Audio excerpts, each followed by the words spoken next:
حضرت انس رضی اللہ تعالیٰ عنہ سے روایت ہے کہ آپ صلی اللہ علیہ وآلہ وسلم نے فرمایا، قیامت کے دن عورتوں سے سب سے پہلے نماز کے متعلق سوال کیا جائے گا کہ پابندی کے ساتھ وقت پر ادا کرتی تھی کہ نہیں۔ پھر شوہر کے متعلق سوال ہوگا کہ اس کے ساتھ کیسا برتاؤ کیا تھا۔ محشر کا میدان جو قلب و جگر کو پگھلا دینے والا ہوگا، اس میں عام مسلمانوں سے خواہ مرد ہو یا عورت سب سے پہلا سوال نماز کے متعلق ہوگا۔ قیامت کا دن جو جان کو پگھلا دینے والا ہوگا، اس دن سب سے پہلا حساب نماز کا ہوگا۔ حضرت انس رضی اللہ تعالیٰ عنہ سے مروی ہے کہ آپ صلی اللہ علیہ وآلہ وسلم نے فرمایا، قیامت میں سب سے پہلے نماز کا حساب ہوگا۔ اگر یہ صحیح نکلی تو دوسرے اعمال بھی صحیح نکلیں گے، اگر اس میں گڑبڑ ہوئی تو دوسرے اعمال میں بھی گڑبڑی ہوگی۔ عورتیں نماز میں بھی کوتاہی کرتی ہیں۔ نئی عمر کی جوان عورتیں اکثر ترک نماز ہوتی ہیں، کچھ تو بہانہ بناتی ہیں، بچوں کا پیشاب کپڑے میں لگا رہتا ہے۔ افسوس، یہ سب بہانے قیامت میں نہیں چلیں گے۔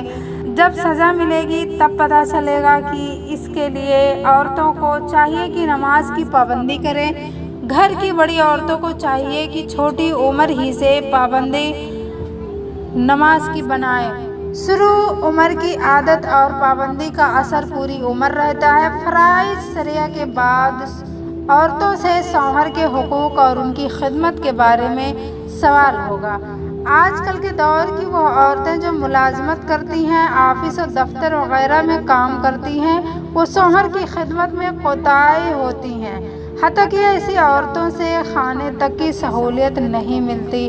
ایسی کوتاہی کل قیامت میں قابل گرفت ہوگی۔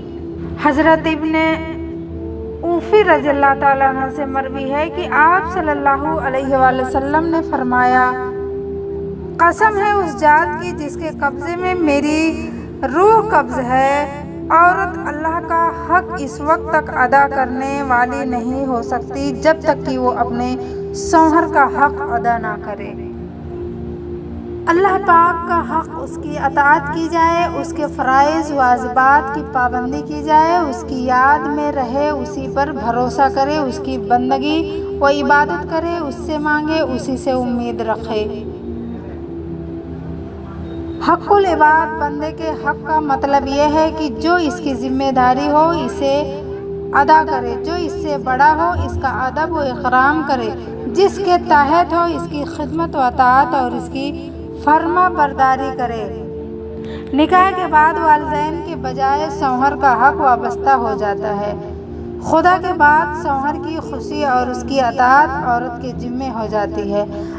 اب چونکہ بندہ محتاج ہوتا ہے، اسے ادائے حق کی ضرورت ہوتی ہے، اور شادی اس مقصد کے پیش نظر بھی ہوتی ہے، اس لیے تاکید کی گئی ہے۔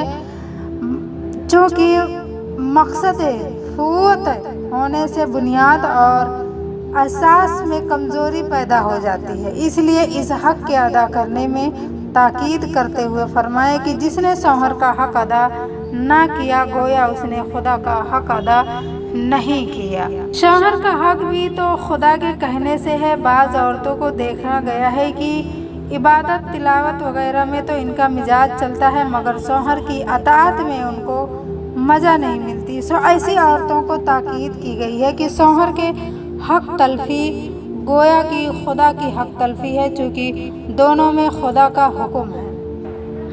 حضرت معاذ رضی اللہ تعالیٰ عنہ سے مروی ہے کہ آپ صلی اللہ علیہ وآلہ وسلم نے فرمایا، عورت ایمان کی حلاوت اس وقت تک نہیں پا سکتی جب تک کہ وہ اپنے شوہر کے حق کو ادا نہ کرے۔ اگر وہ اسے بلائے خواہش کے پورا کرنے کے لیے تو آ جائے، اگرچہ وہ پست پالان پر بیٹھی ہو، یعنی ضرورت کے کام میں مصروف ہو، تب بھی اس کی خواہش کی رعایت کرے، گو اسے خواہش و ضرورت نہ ہو۔ اس سے معلوم ہوا کہ وہ عورت ایمان کا مزہ اور اس کے شیرنی بھی نہیں پا سکتی جو شوہر کی اطاعت اور اس کی بات نہ مانتی ہو، یعنی کامل مومن نہیں ہو سکتی۔ جو شوہر کی رعایت نہ کرے، اس کی ضرورت کا خیال نہ کرے اور اپنے حسن و برتاؤ سے خوش نہ رکھے، ایمان کی حلاوت کا مطلب یہ بھی ہو سکتا ہے کہ وہ ایمان جو اثر پیدا کرے، جس کا نتائج دین و دنیا سے وابستہ ہو۔ ایمان کا کمال، اس کا تقاضا یہ ہے کہ آدمی حقوق کی رعایت کرے۔ خدا رسول کے بعد شوہر ہی کا حق ہے۔ خدا رسول نے جس کے حوالے کیا ہے، اس کی ماتحتی میں زندگی گزارنا طے اور مقرر کیا گیا اور بندے نے بھی خود اسے قبول کیا، تو کمال شرافت یہ ہے کہ آدمی اس حق کو ادا کرے اور خوشی مسرت سے اسے نبھائے۔ آج شوہر کی بسا اوقات ایسا ہوتا ہے کہ جہاں بیوی اچھی ہوتی ہے، کہیں شوہر برا ہوتا ہے، اس میں برائیاں پائی جاتی ہیں، ایک نہیں ہزاروں برائیاں پائی جاتی ہیں۔ کہیں بیوی بہت اچھی ہوتی ہے، بہت نرم دل کی ہوتی ہے، نیک ہوتی ہے، پرہیزگار ہوتی ہے۔ آج کل ماحول الگ ہے، شوہر اپنی بیوی کو فیشنیبل بنانا چاہتے ہیں، جینس اور ٹی شرٹ میں پہنا کر گھمانا چاہتے ہیں، اور جب یہ گھمائیں گے اور جب یہ پہنائیں گے اور جب یہ اس معاشرتی زندگی کو اپنائیں گے تو بیوی کا بھی رویہ کہیں نہ کہیں تبدیل ہوگا۔ اس بات کو شوہر حضرات دھیان رکھیں کہ اگر تم اپنا فرض نبھا رہے ہو تو بیوی بھی اپنا فرض بخوبی نبھائے گی، لیکن اگر تمہارے فرض میں کوتاہیاں ہو رہی ہیں، ایک بار نہیں، دو بار نہیں، کنٹینیو ہوتے چلی آ رہی ہے، جب سے شادی ہوئی 4 سال ہو گئے، 6 سال ہو گئے، 8 سال ہو گئے، 15 سال ہو گئے، 20 سال ہو گئے، جب تک تم نے اپنا فرض، اپنے فرائض ادا نہیں کیے تو بیوی سے بھی ایکسپیکٹ نہیں کرنا، کیونکہ جو کھیتی میں بوؤ گے وہی کھیتی میں کاٹو گے۔ تو آپ اگر دے رہے ہو، کسی کو عزت دے رہے ہو، کسی کو احترام دے رہے ہو، کسی کے ساتھ یا اپنی بیوی کے ساتھ اچھا رویہ سے رہ رہے ہو، اگر اس کے باوجود اگر بیوی نہیں رہتی ہے تو ہر گناہ کی وہ مستحق ہے، ہر عذاب کی وہ مستحق ہے۔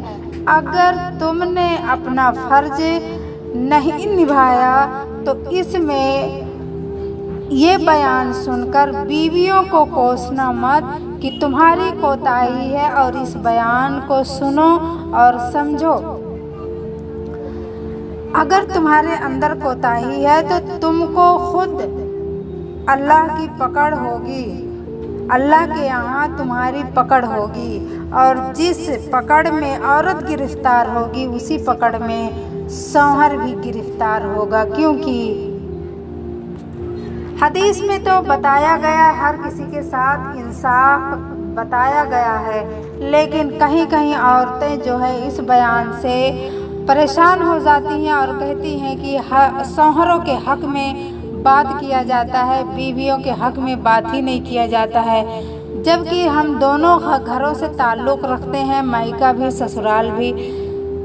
مائکا بھی سنبھالتے آئے جوانی تک، جوانی کے بعد سسرال سنبھال رہے، بچے سنبھال رہے، پیڑھی در پیڑھی سنبھال رہے۔ ہماری کوئی اوقات نہیں رہتی ہے، ہماری کوئی ویلو نہیں رہتی ہے، ہمیں کوئی توجہ نہیں دیتا ہے، ہماری ضروریات پوری نہیں ہوتی ہے، ہمیں گھر سے بے گھر کیا جاتا ہے، ہمیں جلایا جاتا ہے، ہمیں مارا پیٹا جاتا ہے، ہمیں ستایا جاتا ہے۔